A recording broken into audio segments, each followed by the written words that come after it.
Earlier, I spoke with Justice reporter Paula Reid about the speech.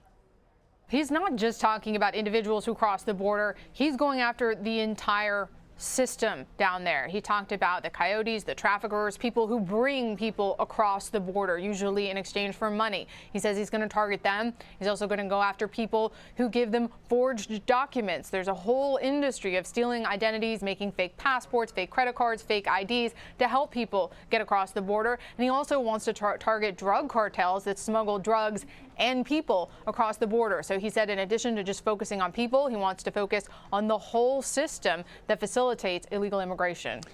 He also, in his remarks there, Paula, mentioned Kate Steinle. She was the young woman from California who was allegedly murdered at the hands of an undocumented immigrant who had been deported some 5 times from the United States. He became sort of the focal point for this national debate over illegal immigration to a lot of people, frankly, like her family and others who echo what the Attorney General just said here, which is, look, we have these laws in place and people have been flouting them for years. This is the time to get tough.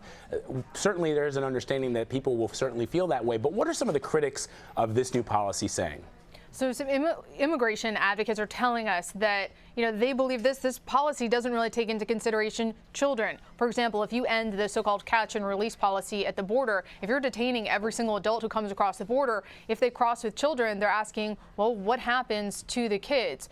It appears that, most of the criticism focuses on that and breaking up families, and also accusations that they're trying to scare people. Now, based on my reporting, my discussions with the Attorney General, it does appear that's exactly what he's going for. I mean, he makes no bones about it. This is an effort to deter people, basically to scare them from coming here illegally. And so you've sort of seen there's been a drop of people attempting to enter the United States illegally in the last couple of weeks, in the last couple of months. Are these tactics working? And we talked about this before the Attorney General spoke, right? Does the agency have enough resources to be able to actually implement this effectively? And you pointed out that they could always use more resources, but just the tough talk and the words and, the fear that you will be deported immediately should you be attempting to enter the United States illegally, would that be enough to scare some people away?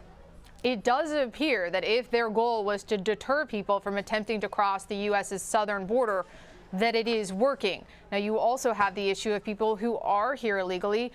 The Attorney General says he wants to target people who have some sort of criminal activity on their record. Either they're currently conducting it or they have in the past. But there are other people who do not necessarily have a nexus to crime, who the Department of Justice also needs to decide how they are going to deal with that.